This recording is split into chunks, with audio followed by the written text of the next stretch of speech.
মহিষের এই বাচ্চাটাকে চুরি করে নিয়ে যাই, এটাকে দিয়ে আমি জমি চাষ করাতে পারবো। কিরে বিড়াল, তুই আমার বাচ্চা নিয়ে পালাচ্ছিস কেন রে? আমার ক্ষুধা লেগেছে, আমাকে কিছু খেতে দাও। দাঁড়া দাঁড়া, তোর জন্য আমি এই গরুটা থেকে দুধ চুরি করে নিয়ে যাচ্ছি। এই যে দেখ, তোর জন্য দুধ চুরি করে নিয়ে এসেছি, এইবার পেট ভরে খেয়ে নে। এই বাচ্চা, তোর শরীরটা তো অনেক নোংরা হয়ে রয়েছে, দাঁড়া তোর শরীরটাকে আমি ধুয়ে পরিষ্কার করে দিচ্ছি। এবার সুন্দর করে আমার জমিটাকে একটু চাষ করে দে, তারপর এটার মধ্যে আমি সবজি চাষ করব।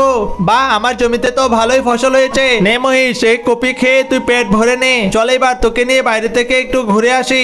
ওরে মহিষ, তোর ওজনের কারণে তো সাঁকুটাই ভেঙে পড়ে গিয়েছে, এখন আমরা নদী পার হবো কি করে? আচ্ছা, তুই আমাকে তোর পিঠের উপরে উঠিয়ে নদীটা পার করিয়ে দে। এই বন্ধুরা দেখলে, ওই বিড়াল তো মহিষের পিঠে চড়ে নদীটা পার হয়ে গেল। এই যে বিড়াল ভাই, আমাদেরকেও এই নদীটা একটু পার করে দাও না। এই তোরা যদি মহিষের উপরে চড়ে নদী পার হতে চাস, তাহলে আমাকে $20 করে দিতে হবে। আচ্ছা বিড়াল ভাই, এই যে নাও $20, আমাদেরকে প্লিজ নদীটা পার করে দাও। হা হা, মহিষটাকে দিয়ে আমার ব্যবসাটা তো ভালোই জমে উঠেছে।